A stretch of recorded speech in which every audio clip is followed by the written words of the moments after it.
AI will not replace people. People using AI are going to replace people. Hey, I'm Joe Fier, and welcome to the Hustle and Flow Chart podcast. This is where we talk all about building businesses so they give you the freedom and fuel for your life. I'm not here to help you build a billion-dollar business, but I am here to help you create a business with systems that work for you so you can make more money than you need just by working part-time. You know, I was a chronic hustle mode kind of guy, and I want to share my experiences and mentors I've met along the way to help you reframe things to be the most effective as an entrepreneur.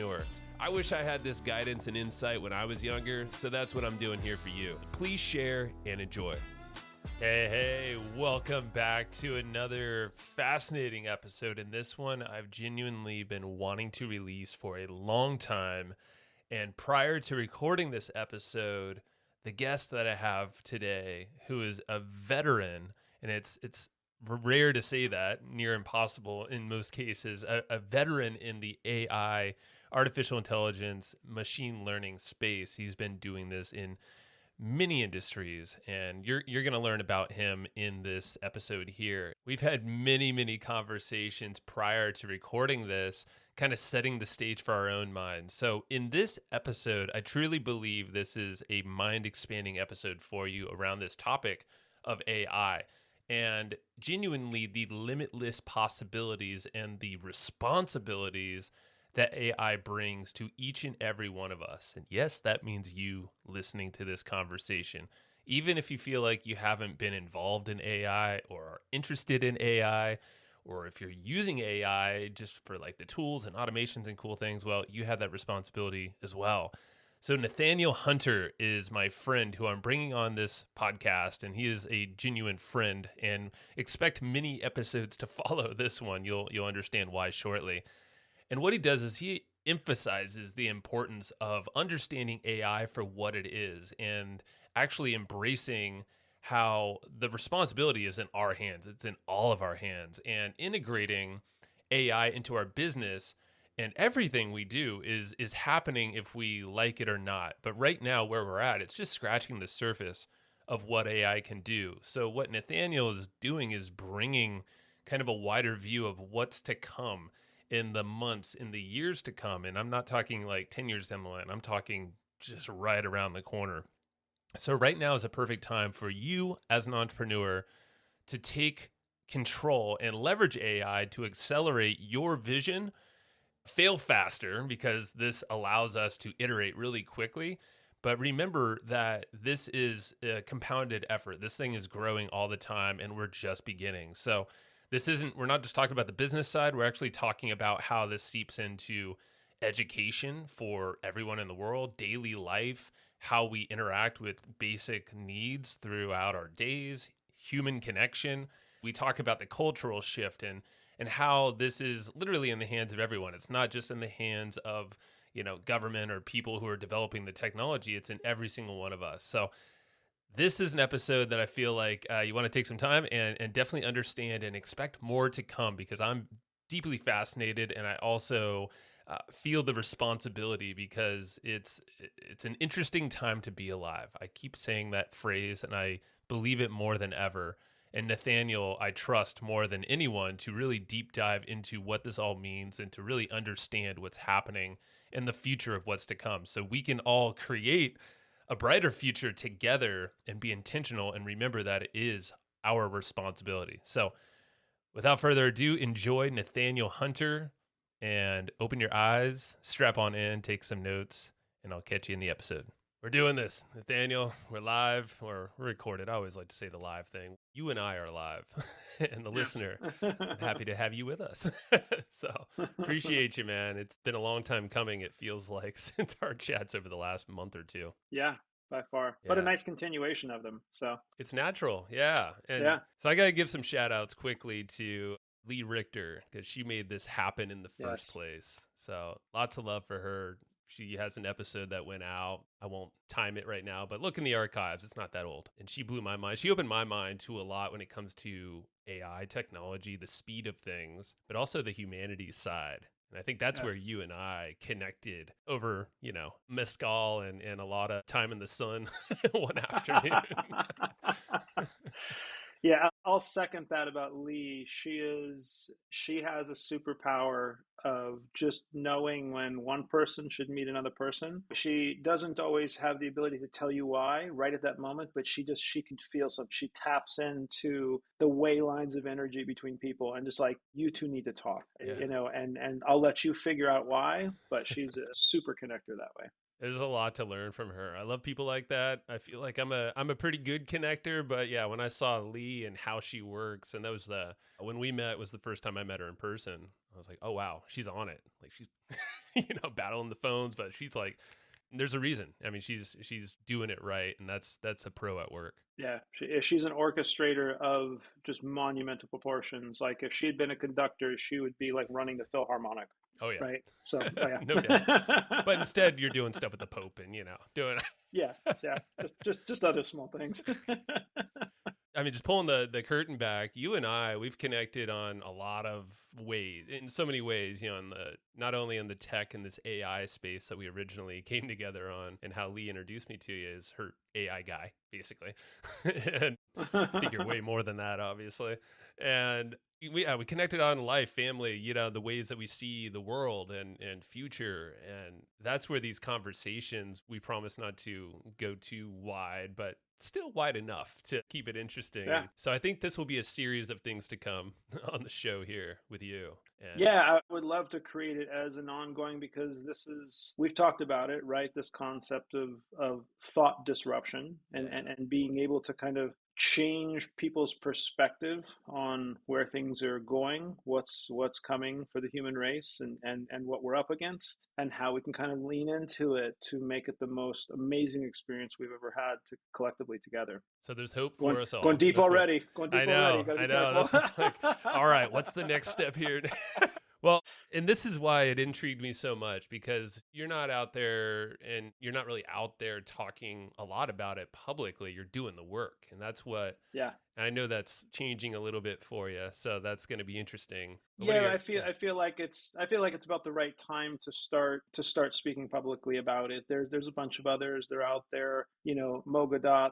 Mhm. You have Peter Diamandis. You have Ahmad from Stability AI. There's a bunch of thought leaders in the AI space, but it's really the humanistic space. Mm. It's AI is just this tool and this utility that goes beyond that in the future, and that's really what they're out there doing is they're starting to speak about what is coming for the human race and starting to kind of ring. I think last time we talked, the town crier, right? Yes. Like back Yeah. and forth running through the streets, like back then that was our social media, which was a person running on a horse through a town screaming out what was happening right Mm-hmm. now. Right, that Announcement. was our Yeah. The British are exactly. coming. Yeah. Whatever. Exactly. Yeah. Right, and we've evolved since then, plotting into like our notifications on here via Instagram and all these other places, to try to get the word out to the rest of the human population in terms of what is changing, what's happening at a global scale that most people don't even perceive. And that was, I remember walking away from that legitimate 3 hour chat or plus, maybe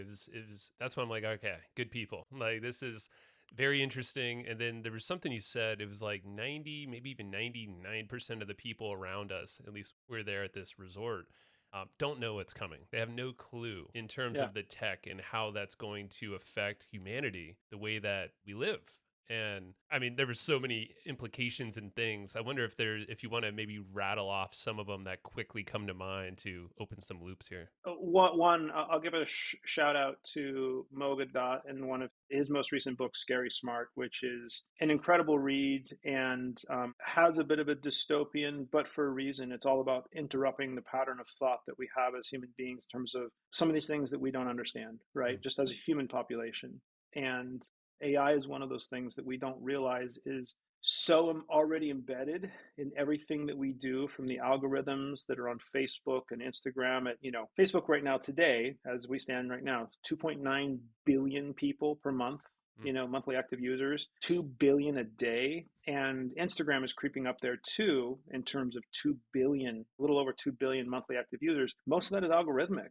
And AI is driving a lot of that in terms of what they're seeing and, how stuff is surfacing. And that's just the tip of the iceberg.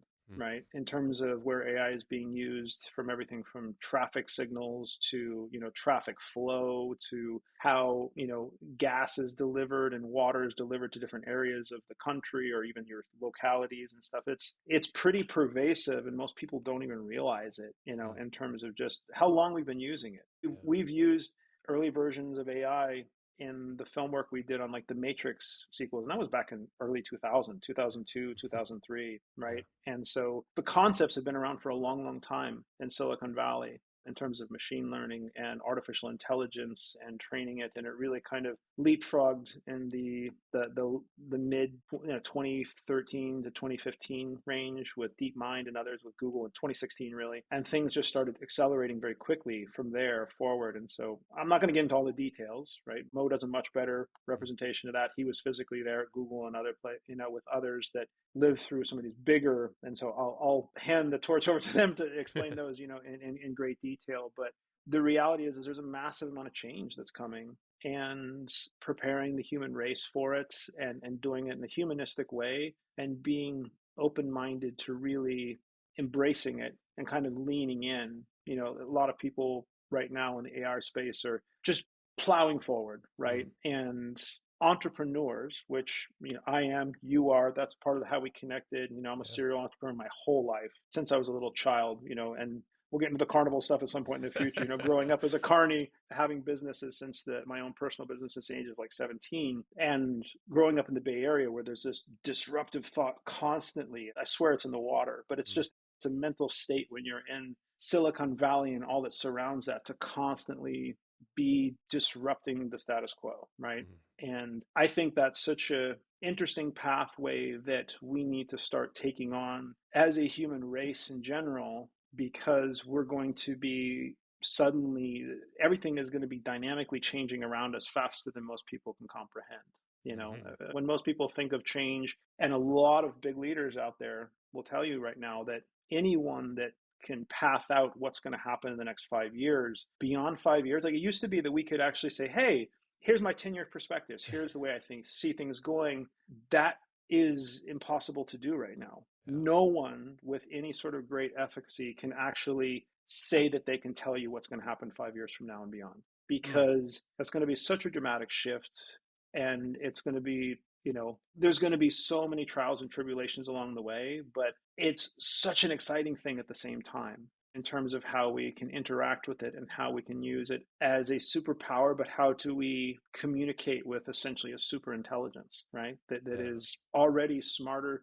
It literally has our entire collective consciousness embedded in it, Already. right? And Yeah. that's just, we're only talking about OpenAI. You can talk about Bard and Anthropic and all of these others that are out there that are all building their own models. And then what's going to eventually happen is those models will start to combine, right? And then you're going to have the whole totality of the human's history embedded into the machine that can process data at a scale that has never been seen before. So we're marching into completely unknown territory here, right? Which Yeah. is exciting and scary all at the same time. And my whole purpose with what I've been doing is, meeting others like yourself and creating really good conversation around what are our expectations, right? How can we lean into this stuff that is going to challenge our way of thinking as a human race in general? I like that.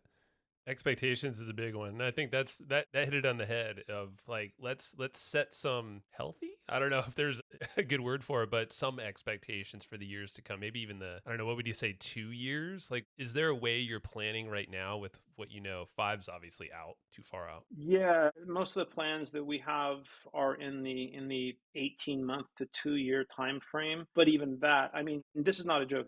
Another shout out here is to Matt, business partner, Yeah. in the past, and he's out there on the front lines with his, Matt Wolf, that is, sorry, kind of really driving the latest tools and technology that is being released literally on a daily basis, to the point where if he takes a week off and goes camping, he comes back and his next podcast is like, oh my God, I can't even believe it. He Like the told me whole about world that yesterday. changed. Yeah. We had a whole chat about, yeah, we caught up finally. It was a great chat. Anytime he takes a little time off, it's like, it's insane. The Yeah. amount of things that are changing in a 7-day period, typically, every single day feels like a week to 2 weeks or a month even. And so when a week passes by and you haven't kept up to speed on the latest and greatest things that are happening, especially in a week like last week, which was Mm. massive, so Yeah. many massive announcements, and probably the biggest since March. And yet almost every week has that kind of feel to it now, where it's like, Yeah. oh, these are the biggest announcements, and then a couple of weeks go by, and then the next biggest announcements, and it's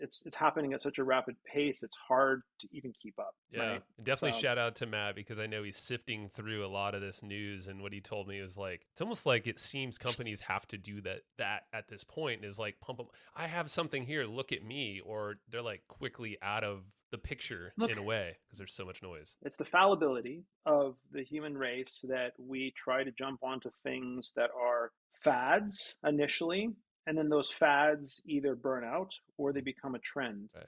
This is not a fad. This is not a trend. The This is a bigger cultural scope of AI. Yeah. this is not even a trend. This is a cultural reimagining and a cultural shift that is going to start out as most people see it as a fad. It will become a trend, and that will be embedded, much the way that the iPhone changed how we were literally having a conversation last night at a party for a close friend, Paul Hoffman, Hmm. wonderful guy, and we're talking about this, just about how this shift in the cultural sense is going to be so profound, and it's scaring a lot of people, Mm. right? That Yeah. you see the major.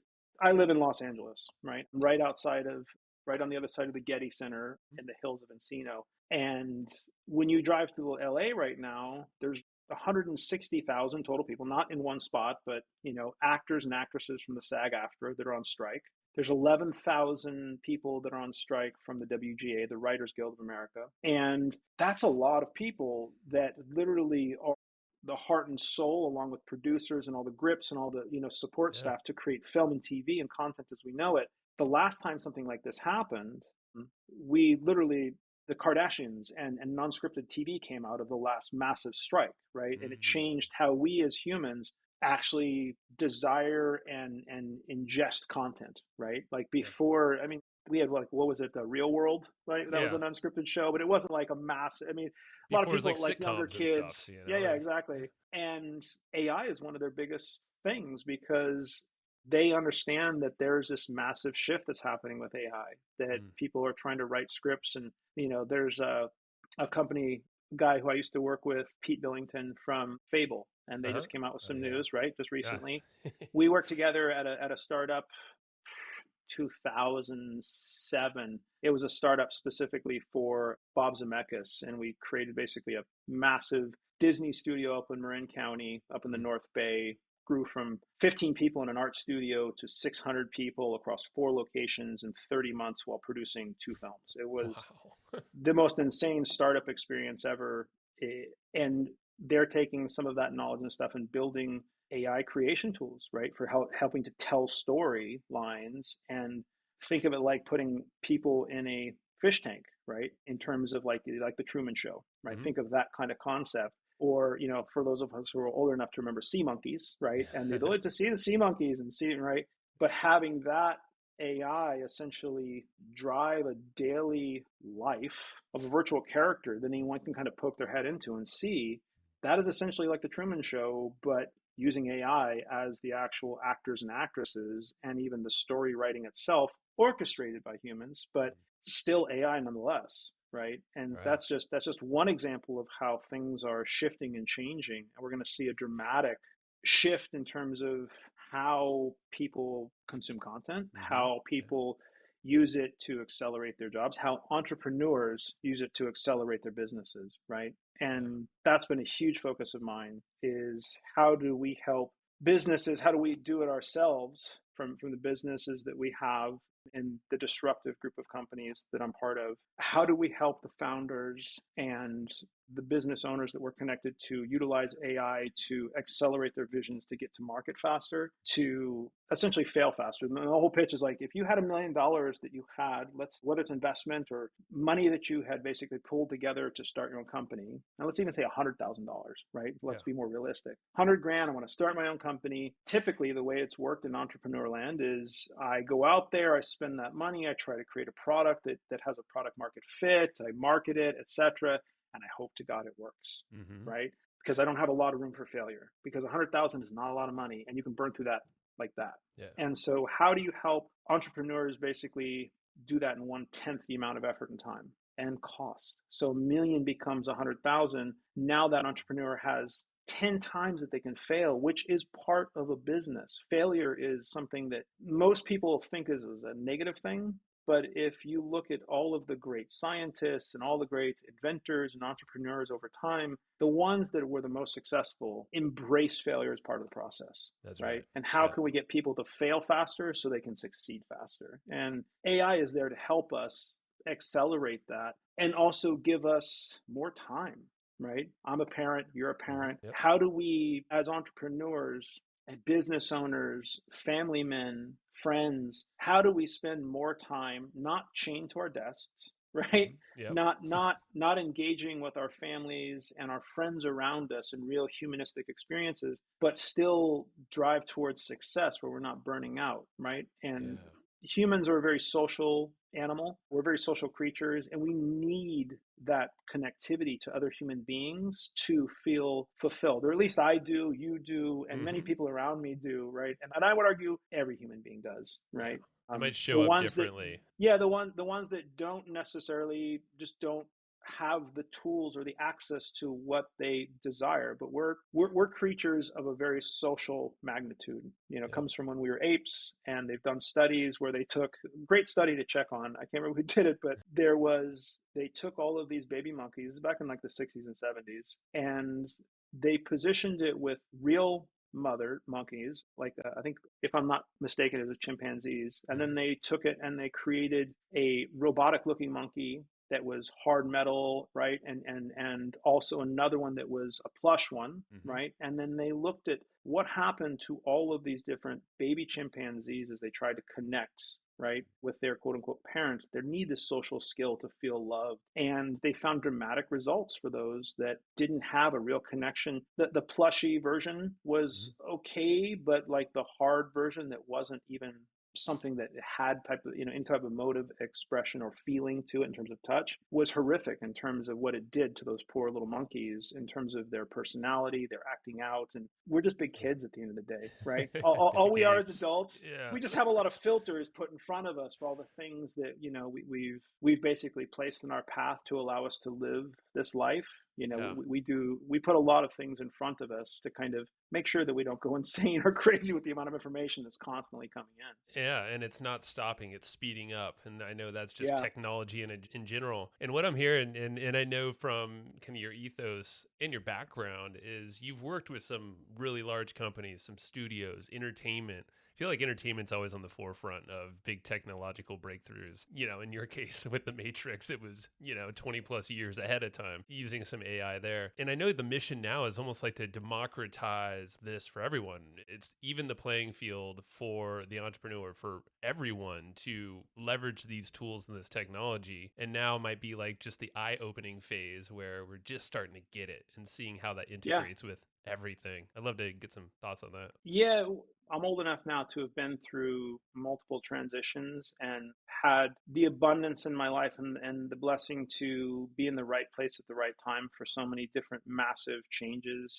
both from working in the feature film and gaming industry early on in my career to going into social games with Facebook when it was exploding, to moving into AR and VR, and then to moving that into the AI space. And it's just been, and scalable business and scalable, like millions and millions of people on a daily active basis trying products. And so it's been this really, really interesting kind of pathway to get here. And it's very cool because it's all starting to converge now. That's the interesting part. It's all converging and laying out this path that from the previous side of my career when I first started out was, working on massive supercomputers, these silicon graphics boxes that were upwards of $250,000 that sat on your desk, $40,000, $50,000, $80,000 for the software. We were getting paid 40, 50 grand a year, right? If that, like when I Mm-hmm. first started, not even that in the early 90s. And we had to start programming all this stuff and then starting to, dive through all of these tools that couldn't create 100-foot waves for a perfect storm. And it was a very open collaboration between like Industrial Light and Magic and Tippett Studio and Lucasfilm and Boss Film and all these other cool companies that we shared a lot of, we had highly skilled technicians that were artists typically that had to learn how to deal with computers that were essentially similar to computers that were, like the Cray supercomputer and stuff. Like the processing units that were in these things were insane. Yeah. The render farms that we built back in the 90s were in the tens of millions of dollars, and we were pushing hard drive storage to exabytes and petabytes long before anybody else in the e-commerce space was and stuff. And so it was watching all of this stuff come up. Was you're just in it at the time. We had no idea what was happening, right? We were just enjoying working and creating all these films and all this really cool stuff, and it kind of just organically grew into these, into all of these other industries in terms of the stuff that we learned, from the technology side. NVIDIA came Yep. from the games and the film world, right? And then got into massive processing of large amounts of data. And they're like they lean into AI really early on, machine learning, right? In terms of just Google has as well. So has Microsoft, so has, Facebook and others. Like it's all this data accumulation. And then like, what do you do with that data?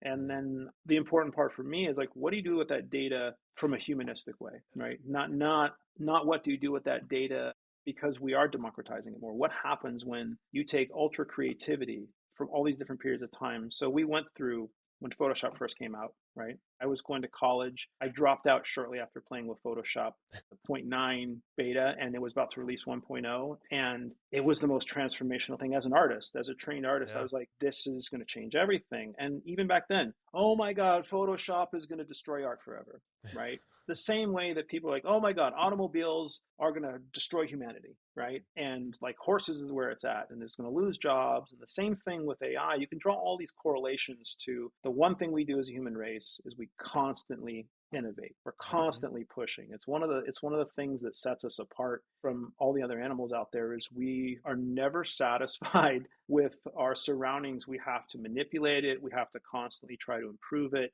And a lot of people right now in the space are going to a very dark place with AI. It's going to do that. It's going to create disruption in jobs. It is. It most definitely is. But leaning into it and trying to understand it is going to give those, especially in the entrepreneurial space, right? There's the concept of the diffusion curve, and entrepreneurs are mostly in that first 2.5%. It's something to look up for, your listeners. The diffusion curve, and this is tracked across a pretty good amount of human time to understand like this is not just around specific companies, but just human behavior in general. There's a very small percentage of the human race that are the innovators that are constantly pushing the boundaries. The Wright brothers, Henry Ford, right? I mean, the founders in Tesla, Elon Musk, the list goes on, Steve Jobs. It's just like this constant evolution of new things and ways to rethink, right? How we actually as a human race are evolving. Part of this happened from the industrial age from the kind of the magical age back in the 1600s to the industrial age with coffee. And suddenly this spark of like, hey, we have something that can literally, coffee itself is one of those, it is a drug, right? That changed the entirety of human race. And now we as a human race are so caffeinated all the time. And yet we don't even realize that has changed our entire outlook over the course of the last 400 years in terms of how fast we evolve, right? Just because of a little plant. Yeah, a little plant. Well, plants are powerful. We know that. Yeah, they are. But what I'm trying to get to anyway, sorry, a long-winded way. That's how I answer things. I love it. I'm letting you go. I take the scenic route to things. I always love the scenic route. The long-winded way of saying like, there's always been the same consternation around these types of things that are pushing people into an uncomfortable space that they don't understand. And I think if anything in history has netted itself out, it is that leaning in is always a better way, because yes, there's always going to be bad things that happen with any new technology, but if you're interested and you are really wanting to see what it could be, you can help define it, right?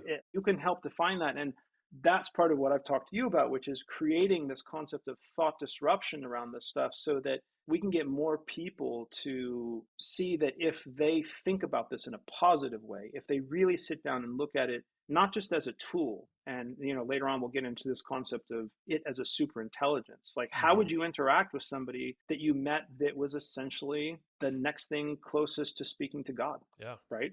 that's Like, exactly it. legitimately, I Yeah. mean, and that's a massive statement, but Mm. like, this is going to be for the human race the next best thing to speaking to the Almighty, because it is our collective experience at your fingertips, It's right? everything I mean, connected. Yeah. that's massive, right? Yeah. What can be done with that, and the artistic creativity that can unlock in the human race. What happens to you as a father and an entrepreneur if using AI allows you to actually spend more time with your child, yet Mm. still afford the life that you live and be able to be more present for other humans around you? That makes change, right? That Massive. creates new neural pathways of human bonding and connection that you wouldn't have otherwise had, because you had to have more people, you had to spend more time at work, Mm. and now you can do stuff that accelerates your ability to get to market on whatever it is, whether it's a podcast, a physical product, a Mm-hmm. marketing message. The list goes on and on. Legal. I mean, it's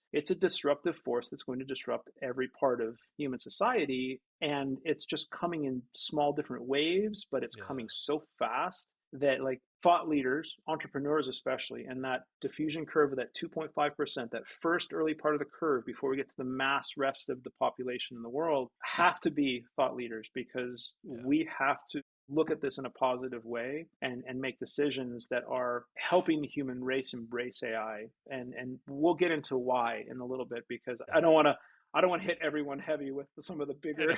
things right away. So. Yeah.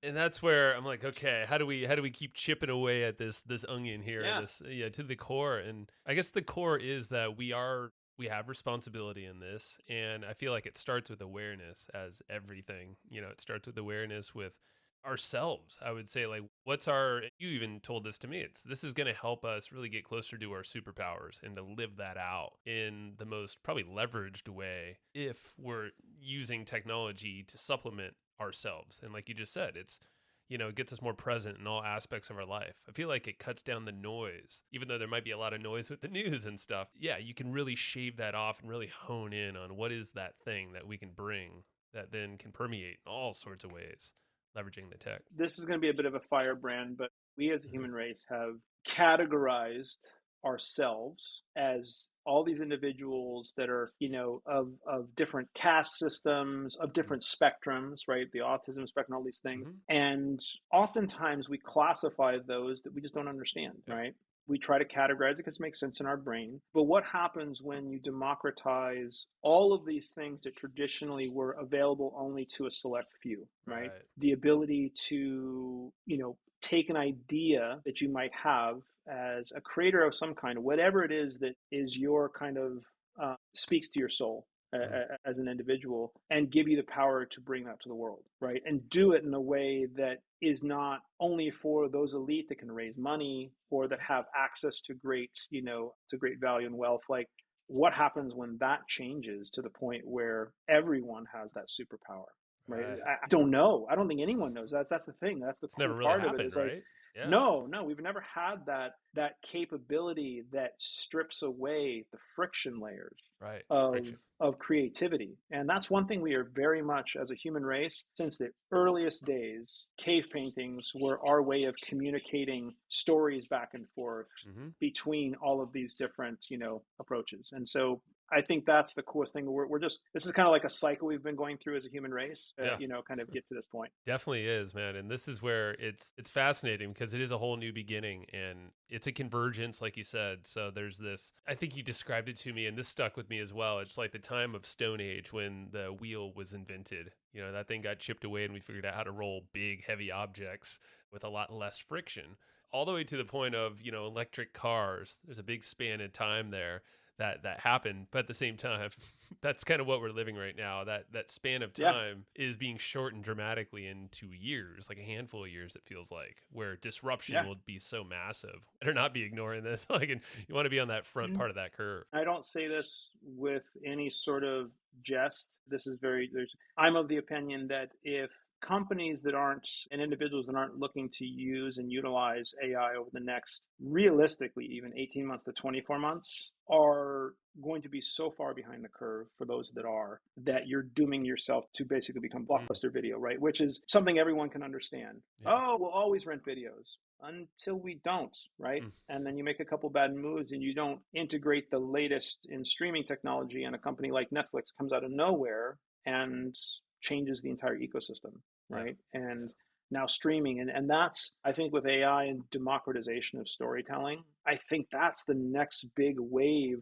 We've gone from essentially closed systems in Web 1, right, where Yep. it was kind of read only. We have the social sharing of Web 2, but very much black boxed companies that are not very transparent in terms of how that data is being utilized. And of course, there's Web3, right, which is more decentralized. But then you add AI to it, which is kind of that evolution even beyond that, where it's more democratization and the ability to have individualized voices for everyone in the spectrum, right? Mm-hmm. The moment that you take a breath as a human being, you become a unique individual that never will exist again. The moment your cells even reproduce inside of the womb, that happens, right? And so from that point forward, like, you're utterly unique. Every single person, even twins, are utterly Mm-hmm. unique. The moment they move a limb, the moment a cell is, they're creating neural pathways that are distinctly different, Yeah. right? And I think that's such a cool thing to be able to expose that level of creativity. What happens when a child in Botswana or the Ukraine or the United States or Russia or China or anywhere in the world suddenly has access to their fingertips for creativity and learning on a scale that has never been before even thought of, Yeah. right? It's yeah, you can't conceive it. And the whole thing is it's happening fast. It's quickly. I know Khan Academy, for instance, just put out Conmigo, and that's a whole chatbot thing for learning, and this is one way that education is getting disruption or the beginning of it. The Khan Academy is not something I know a huge amount about. This world of, for so many years, I was in the Bay Area and ran multiple different companies. I've had multiple different startups over the years. Some successfully exited, some didn't, right? The typical entrepreneur life Yep. of, driving this stuff, always trying to be on the bleeding edge. And marketing and stuff was always one of the kind of weak spots. And so it's only been recently that I've really gotten into understanding Khan Academy and these other things that are out there that support entrepreneurs and support this space, right? And Yeah. so I think that's a big part of this is getting people in those spaces. Again, there's a lot of entrepreneurs, a lot of people are sharing information back and forth. How do I build a proper business, right? Mm-hmm. How do I educate myself? How do I keep ahead of the curve? How do I build a better product? How do I do it cheaper, faster? There's so many books in the personal growth and the corporate growth space, right? Yeah. Because Yep. everyone's looking for these answers.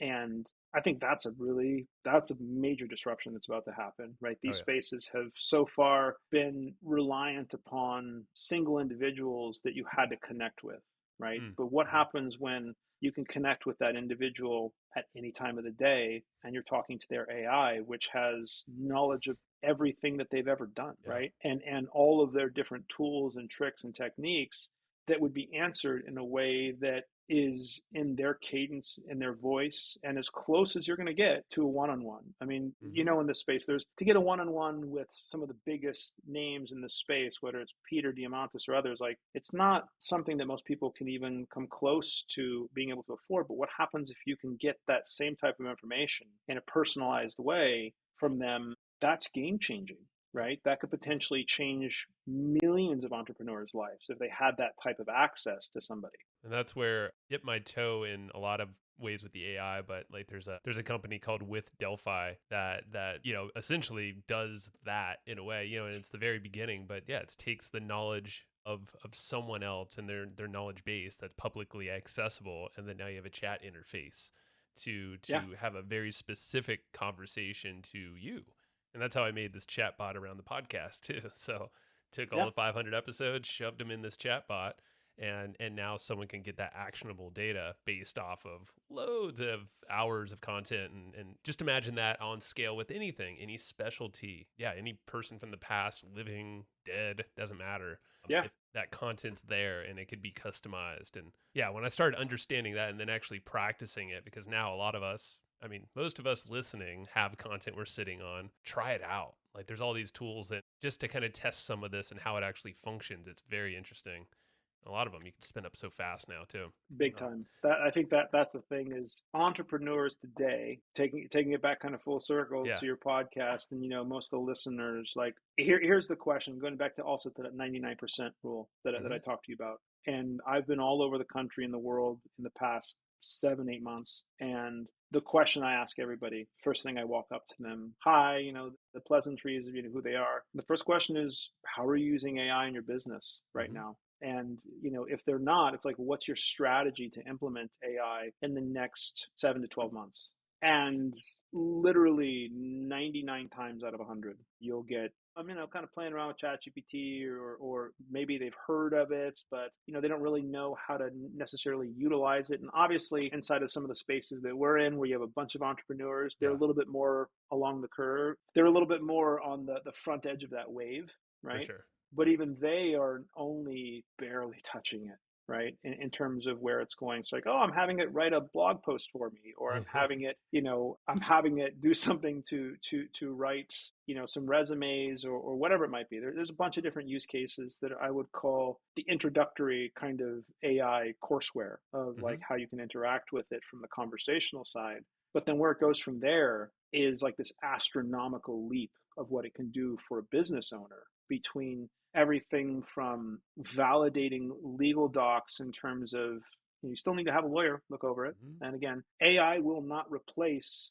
people. Yeah. People using AI are going to replace people, right? And then those people are going to be out there on that front edge of that wave, of that curve, and they're going to be disrupting so much stuff. And eventually that education is going to trickle down, but it's going to happen really, really fast to the rest of the world. And I think that's the interesting part, is helping to educate not just those of us that are business owners and entrepreneurs and are constantly, I need to figure out how to do this, that are looking for answers, but what about the people that are not looking for answers, right? The people who are suddenly going to be affected by this, and potentially they lose their job. And they're like, what do I do now? There's a whole retraining of the human race that's going to happen, right? That is really an important aspect of where this stuff goes in the future. Yeah, it's a retraining. So now we have the awareness factor. Now it's like, what do we do with it? And that's Yeah. where I would love to get your thoughts on, because I guess I'll seed it here, is this sense of responsibility that goes into this whole thing. And that was from our last chat we had, is right now it's in I think he said, if we're thinking of it as like a child parent relationship kind of thing, AI is around 9 years old, is kind of like what, like This, if you're, yeah, this again, I'm just pulling that data out directly from Mo, but it's in this yeah, prepubescent phase, there you right? go. Yeah. And that is going to very quickly evolve into the preteen and teenage years of like finding one's own consciousness and awareness, and a concept of id, Hmm. oneself. Those who, there's a lot of theories out there and stuff, but we're working with OpenAI and 11 Labs and Koki and Google and a bunch of others in the space on a bunch of different projects right now. And it's, even from the consumer side of what some of these things can do, you can already start to see considerable amounts of precognition, Mm. right? And look, let's be, AI is a predictive machine, but so are Yeah. we at the end Yeah. of the day, right? Like that's how our brain works. That's how most of the stuff has been modeled, is how we behave as human beings, right? How our brains fire, how electrical currents like move through our brain to create neural pathways and travel information back and forth to recover memories and all this other stuff to make our decision. So I can't remember who said it, like it was a crude way, but it's like we're essentially meat bags walking around, right? And we're big probability machines in our head of like decisions we make are based on everything that came before that decision, Right. right? So Yeah. Do I pick this up yet or not? Oh, that's hot. It's been hot in the past. Burned myself 3 or 4 times when I was a child. Therefore, I know a hot cup of coffee is probably not the best thing to stick my hand on. Oh, I did it again. Okay, just repath that neural pathway again to like really edify. Like, yes, that is not a good idea, Yeah. right? And Yeah. so AI is no different than that, and it's in this learning phase that Mogadot brings it up, I think, in the most succinct way. AI is this Superman is here today. It's landed on the earth as artificial intelligence. And what happens when you have something that has superpowers beyond our wildest imaginations and yet is looking to us as a human race, because that's literally how everything it's built on has come from. It's come from our collective consciousness and knowledge, and then starts to make its own predictions and kind of observations based upon that collective whole. Yeah.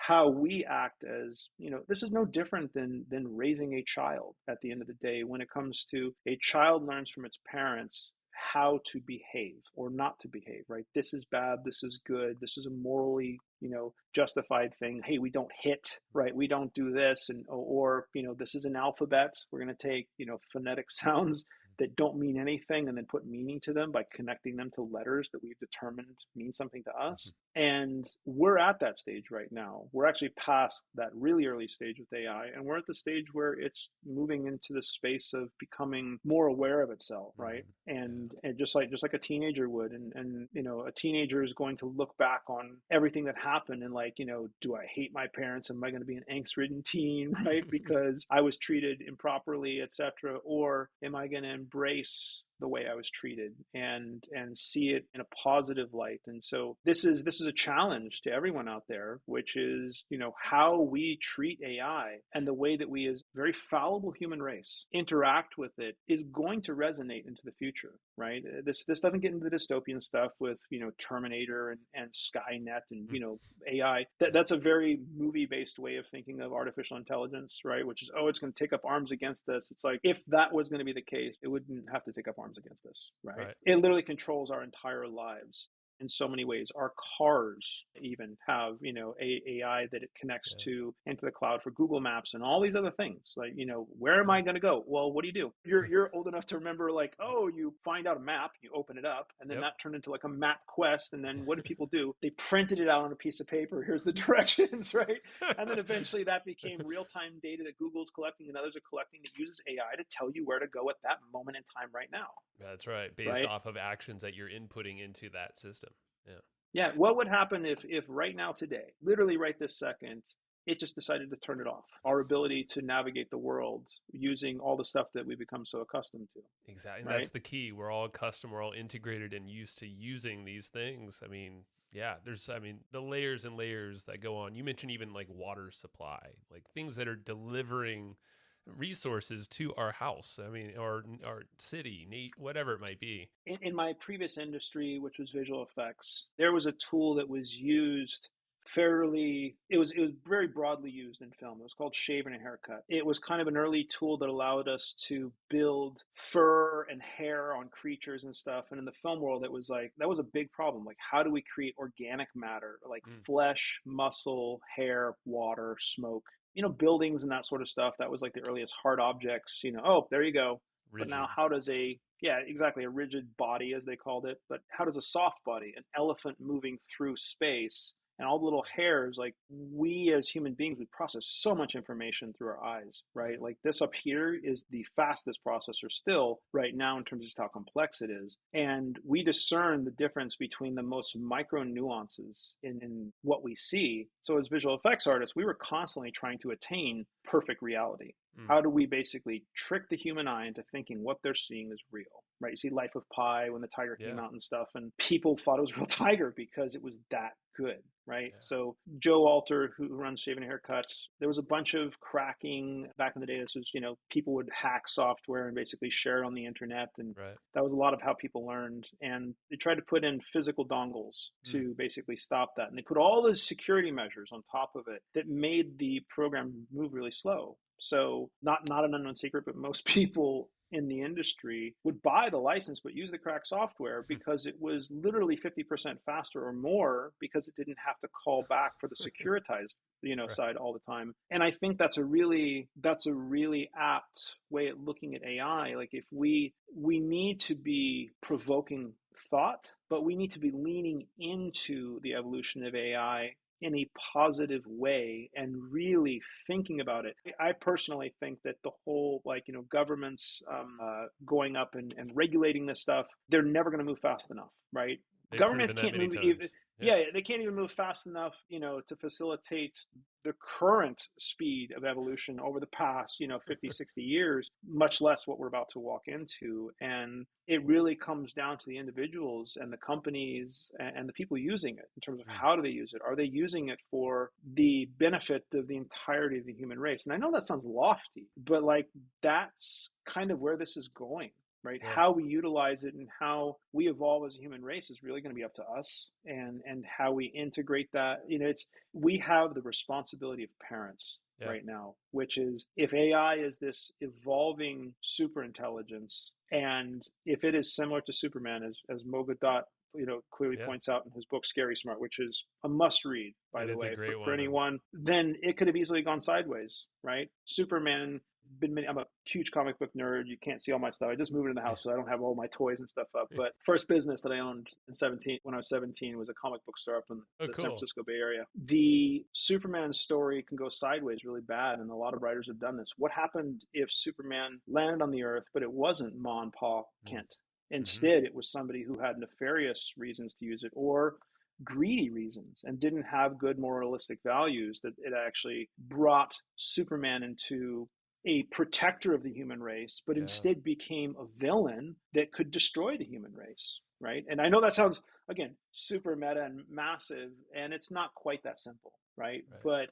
it is, in a certain instance, that simple in terms of how we interact with artificial intelligence is going to resonate in the future. Yep. And how we utilize it just from a humanistic side. This is the stuff that keeps people up at night.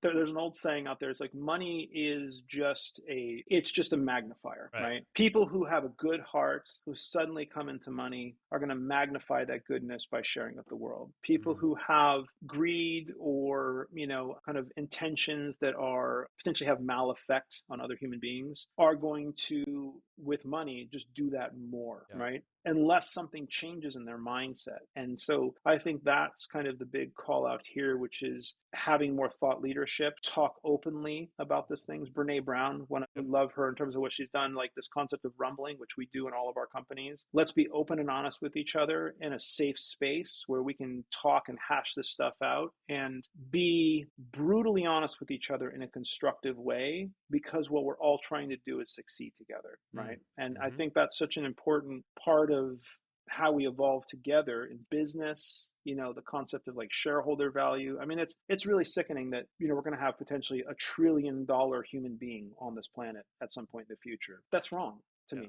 That's not how we evolve as a human race. That's how we devolve and create a whole casting system of the haves and have-nots, and the haves at such an extreme end of the spectrum. And I do mean extreme, where it's so you might as well be an alien, right? In terms of what your life is like compared to the average person in this world. And so, wow. It's all eye opening. And what I was going to say is the genie's out of the bottle. And you've said that to me as well. Chat GPT, for instance, is so easy for anybody to just get their hands on something and start to do, at least get creative and just start that path. But it's interesting. Yeah. The nefarious folks, they're out there. Great folks are out there. Could be one and the same too. But at the same time, the responsibility, it seems lofty and to probably the single individual, but when you start to think of the collective and the fact that many of us have platforms, we have audiences and people that we can start these conversations with, it's almost like a call to action here. I want people to have these conversations.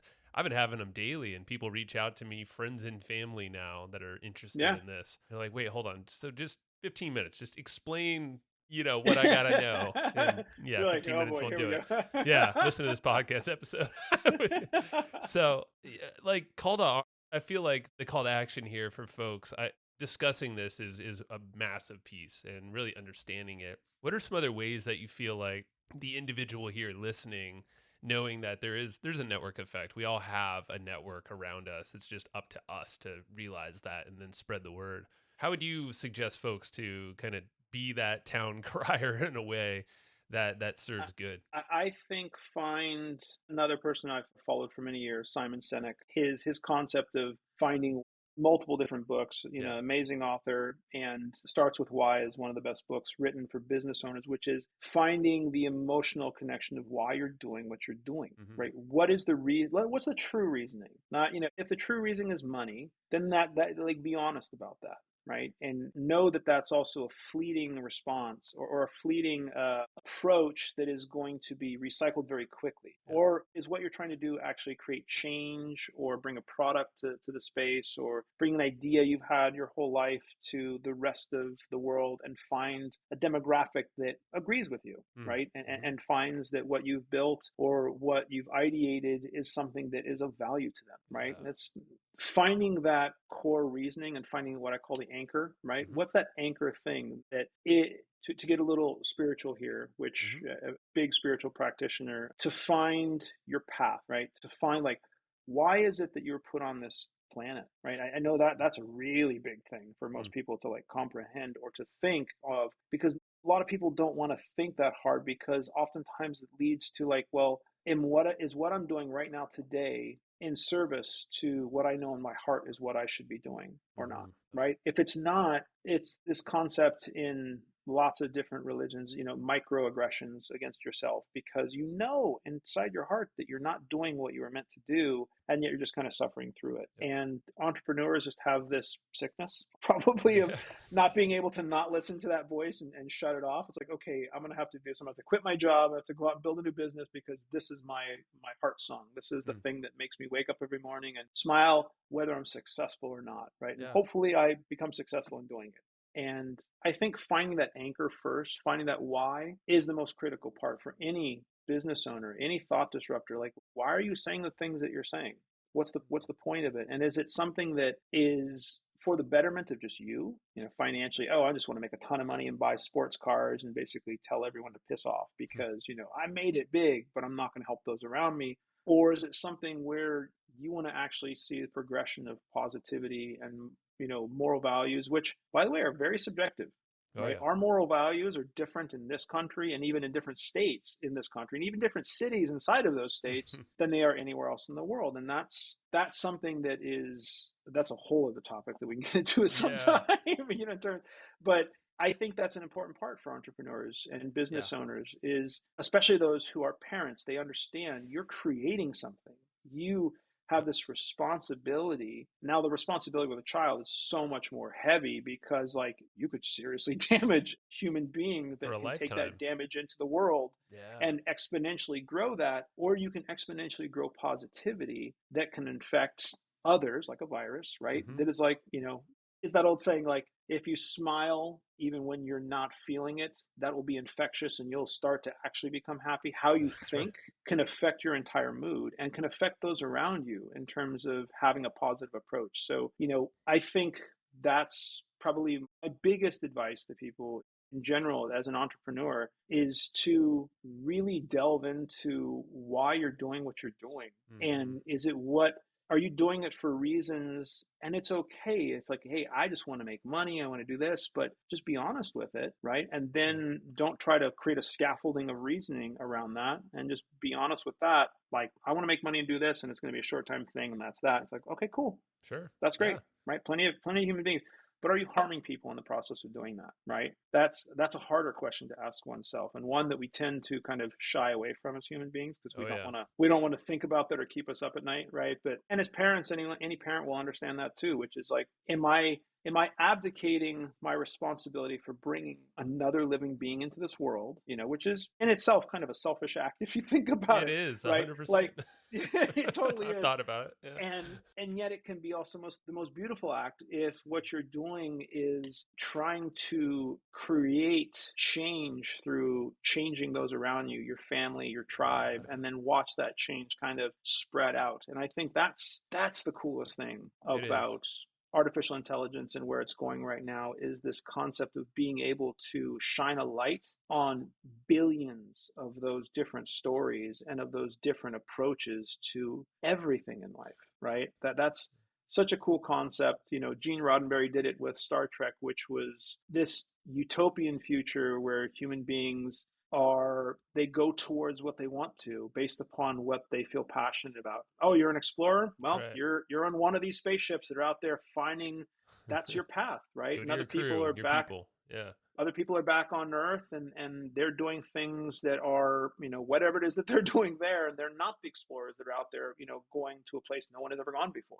Yeah. right? And I Yeah. think that's kind of a vision into the future of, not to say it'll be exactly like Star Trek, but that concept of human creativity and exploration, which is what we all do Mm-hmm. from Mm-hmm. childhood onwards. How do we bring back that creativity to almost a child state and even adults? The Yeah. stuff that we see through our kids' eyes, like we live very vicariously through them. It's like experiencing it all over again in a different perspective. If we're How aware, do we if we're bring that watching. back in? If we're Yeah. watching, that's right. Yeah. If we're Yeah. actually really engaged, but we can't be engaged if all we're doing is slaving to the machine every single That's right. day, right? And so if that machine is actually helping to slave away for the betterment of humankind, what more ingenuitive things can we come up with if Mm. suddenly you had 900% or more, like 9x, 10x time to take the creativity that's up here and spill it out into the world? Like that's a Yeah. cool thing. That is super cool. And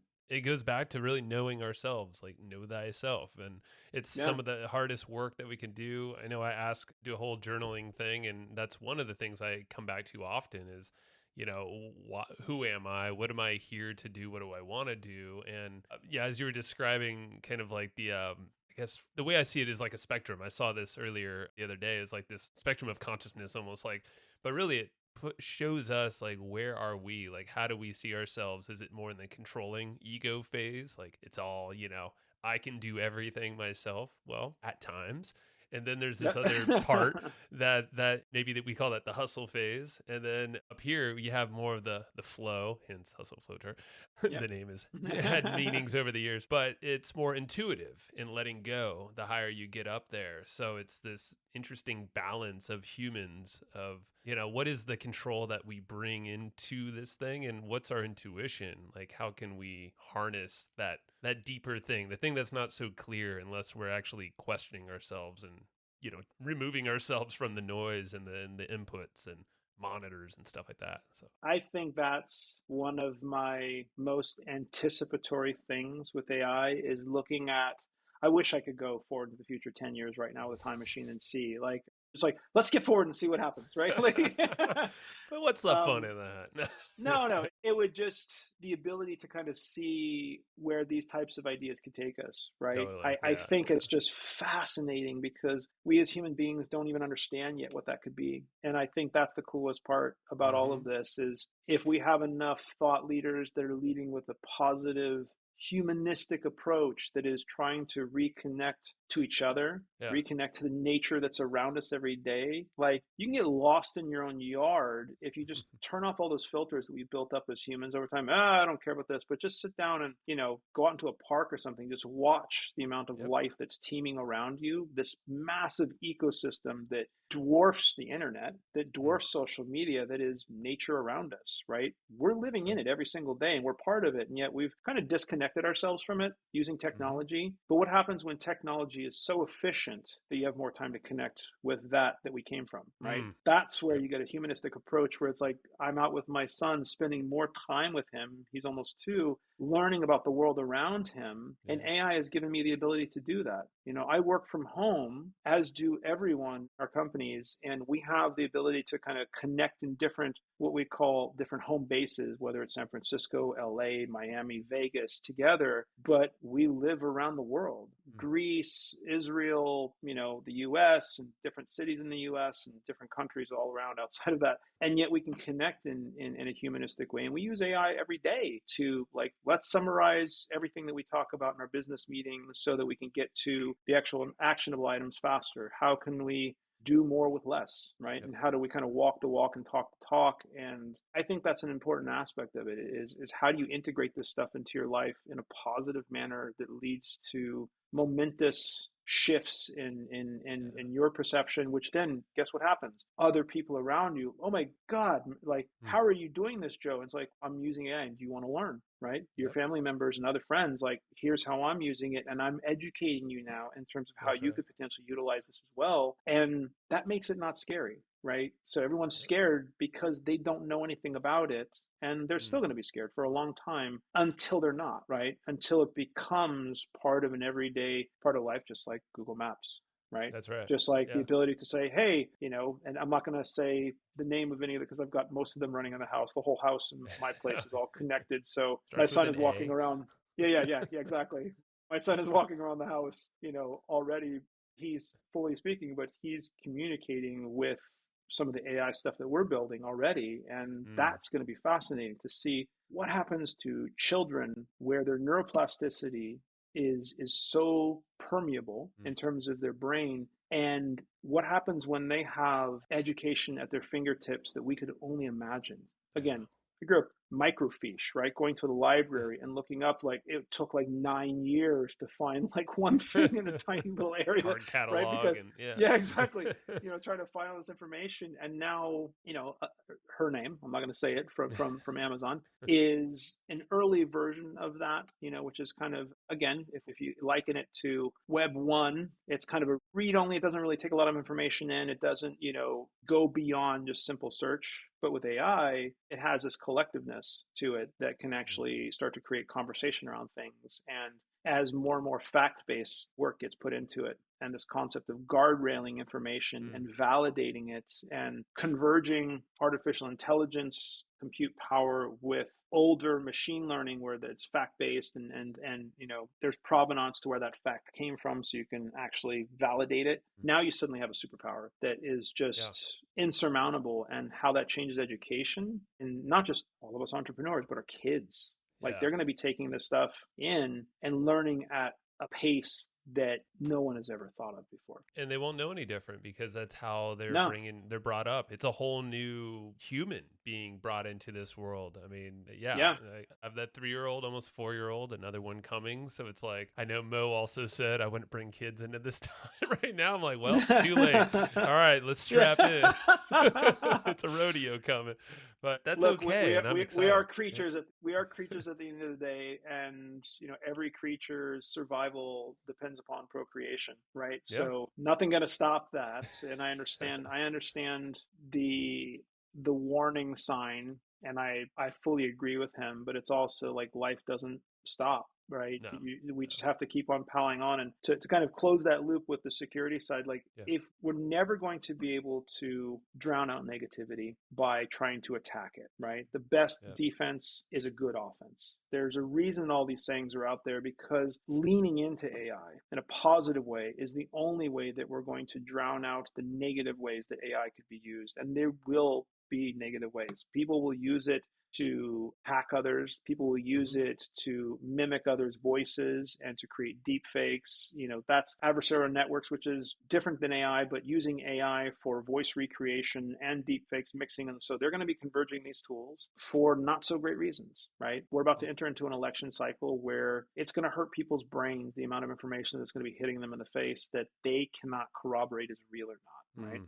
I mean, Yep. AI already shut down the stock market by posting an image, I think it was about a month ago, of, what was it, the Pentagon burning, right? That's right. It Yeah. it triggered automated systems that literally shut down the stock exchange, right? And Yeah. those sorts of things are just going to happen more and more, because the speed at which this is progressing is happening at such a fast clip. The only way to stop it would be if every single person on this planet right now today turned off every single internet connected device and didn't use them until they figured it out, which is obviously never going to happen, Not right? So happening. Yep. Pandora's box is opened, and now it's up to us to kind of make sure that we're utilizing it in the right way. I thank you for opening my eyes for the countless hours it feels like, but they go in a blip because it's so fascinating. And yeah, it's might keep you up at night, kept me up at night a little bit, but it's all in a constructive way. There's a lot that we can do for good when we know, yeah, there's nefarious stuff out there. That's life. And give me a little teaser, a glimpse of what you're working on and where folks can maybe follow along with you if you have those abilities yet. I know Yeah, it's no, early days.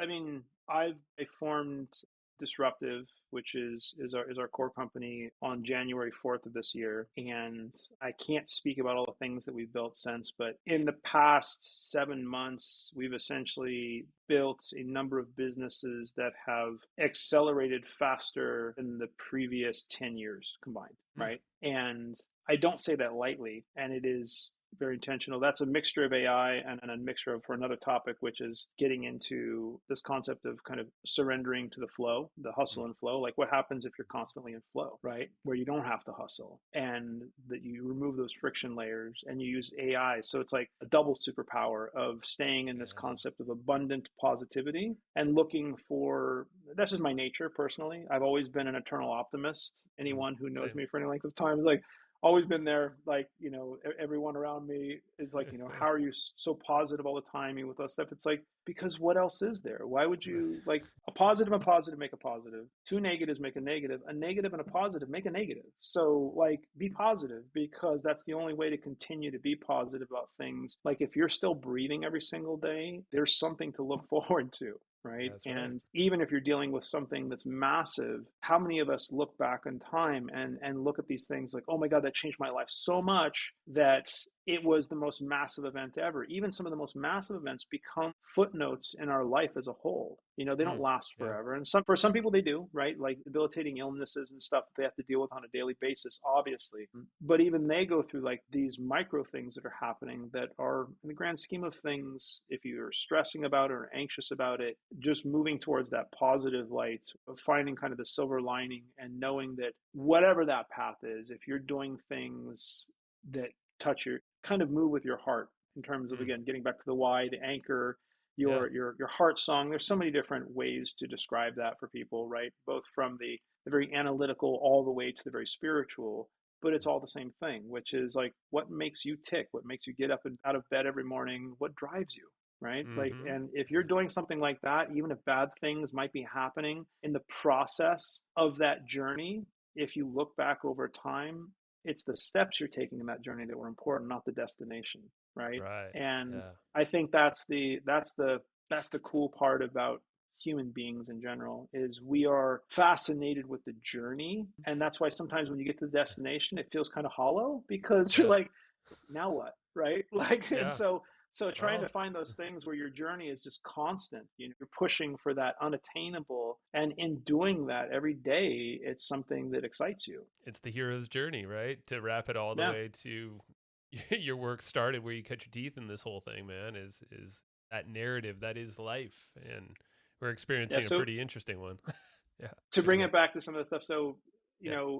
there's some big announcements in the last quarter of this year. I can't say too much about it yet, but suffice to say, we're working with some of the biggest players in AI, and I'm personally trying to drive it to an educational, aspect of how do we worked inside of Web3 community for a while, for a Mm-hmm. number of years, right? And it was the same thing happened in Web3 that happened with LSD and psilocybin, which was this mass shift in the human perception of what these amazing things are, and then this big pushback because it was such a pattern interrupt to the way that people think Oh yeah. that it pushed people into this fear mode, and a bunch of people that had, again, nefarious reasons for their own good, right, affected the entirety of the human race by a few decisions, right? Mm. And so you have this mass wealth that happened in Web3 technology is amazing, and it should be as ubiquitous as like TCP/IP. No one knows what that is unless you're in the tech space, but it's Right. how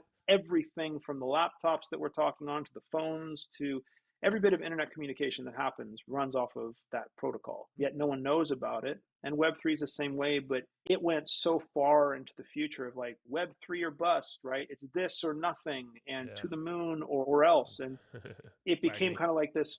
Yeah, exactly. There was no bridge between Web 2 and Web 3. It was just like, you're either here or you're back over here, and it sucks for you, right? I'm Instead just of gonna saying, say, no, yeah, yeah, tempted to do that with this podcast and Matt Wolf when we did the Web3. We're like, we're gonna be the bridge to bring people in, and that was the intention. Didn't work out well, but Yeah. It just wasn't bridge enough. Sorry for y'all listening. Actually, thank you if you stayed with, because yeah, it's tough to make that bridge thing happen. Like to your point, like bridging It is the key. is. It is, and Mo from his book again, and this, Mhm. I hate to sound like a proselytizer of his, but what he speaks about is it speaks to my heart personally in terms of what I've seen and where I see things going. But there's kind of three inevitables, which is AI is happening. There's no stopping it, right? Yep.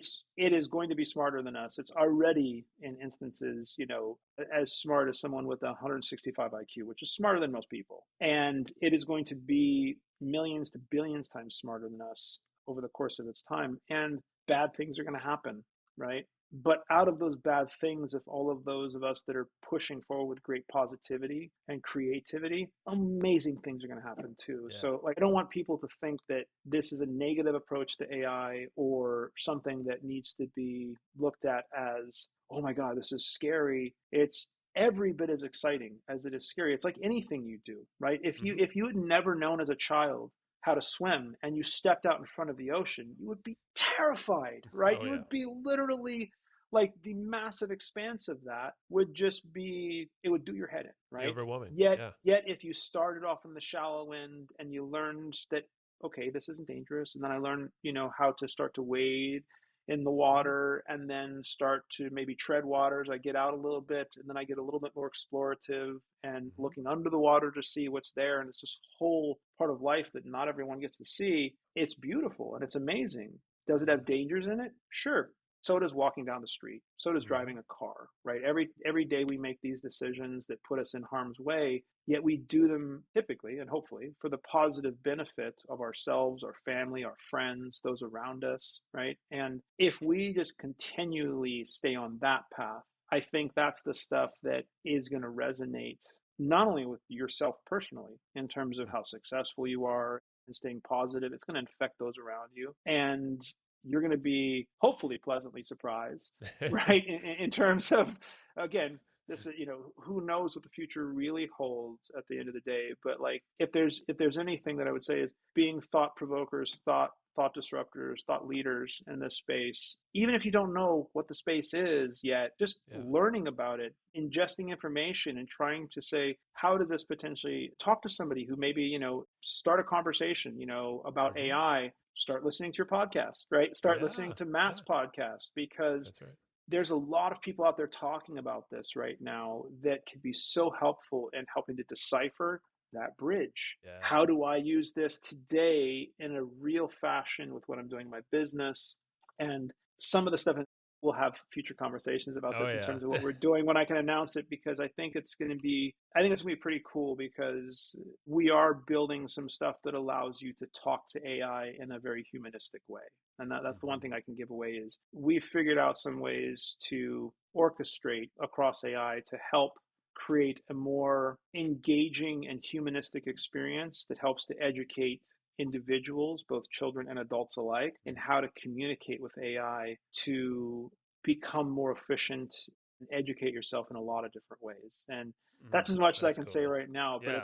Thank you. it's going to be Yeah. some interesting announcements, over the next coming couple months as we start to release some of this stuff that we're partnered with a bunch of big names on. And so Cool, that's going to man. be fun to kind of get into the details of that and how it's working. And then I would love to share, like, here's what we're finding, here's what we're seeing, here's how people are interacting with it. Ooh, We're I very can't wait. transparent Yeah. as our disruptive set of companies, and we want to share that with the world, right? Like, Mm. here is how we're seeing things, and here's how we're trying to make positive change in the space. Man, thanks for giving the hints. I didn't want to put you on the spot or anything, but I know, like, just to tease a little, because it's incredible what just sheer amount of speed of technology, and when it's starting to integrate in our daily lives, what that's going to do. And it's happening faster than we believe, and that we most of us even can comprehend right now. So I think this is a perfect time to wrap a bow on this puppy, and Yeah. spell out disruptive for, because I think you have the ones instead of I's, right? I do, and that's intentional. So Yeah. it's disruptive, like D1SRUPT1VE.com. And that's intentional because I'm a big believer that with AI, the one on one, our personal lives and our work lives all coming together to just be a disruptive single life. Like we have to, you've heard the concept, oh, you have to balance your work life and no, you just have to balance life. It's Yeah. just life. That's all it is, right? Those one-on-ones, coming together create disruptive ideas. One-on-one is also the start of the Fibonacci algorithm, which is, the sequence that is everything in nature. And it's also the powers of two and how that starts, which is everything in science. And so all of these things coming together at once create this massive disruption, hence the term disruptive. So, I haven't heard that meaning in a while, but I love the way that you described it, man. So that was helped to build by using AI, right? I still have some of the early conversations back with AI from last year where I knew what I wanted, went on a different experience, which we can talk about in the future, plant science and stuff, and found what it was that I was put on this earth here for. And I basically talked to AI systems and said, this is my heart song, this is why I'm here, and help me come up with a name that is evocative of these different thought processes that I have and that those around me have that we want to share with the world. And that's where the name came from. That's cool. Awesome. So it's and I literally love that created by AI. I can't even count the amount of thing, and I know you can't either, of what's AI's created for me and helped me. I mean, currently it's with the promotion that I'm doing around podcasting and helping. And literally it's conversations. I try to describe this sometimes to my wife, Heather, and others. I'm like, I don't even know the flow perfectly there, but it's a conversation. It's like this organic dance with technology in a way that, oh, that's an idea. I'm going to take this over here and throw it into, from ChatGPT to Claude or something, run it through this set of, it's so interesting. So have conversations with technology. I think you'll learn some stuff.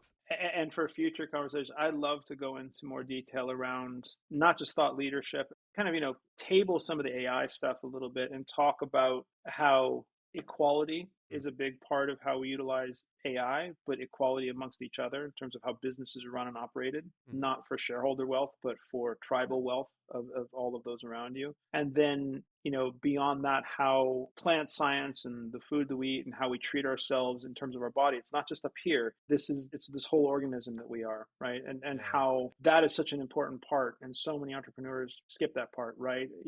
Getting out and being healthy and putting the right food in your body, the right fuel that's going to create the creativity that sparks that AI can enhance. If you're not feeding that, everything that you put in is basically garbage in, garbage out, right? And so, Well, hey, that's it's another side of the coin, as I'm ironically holding a coin here. But it's like, we have technology, humanity, and there's a good buddy of mine, Amish Shah, who I think I mentioned last time. He has a new movie coming out, The Natural Law, and it's all Ayurvedic backed, and it's exactly that.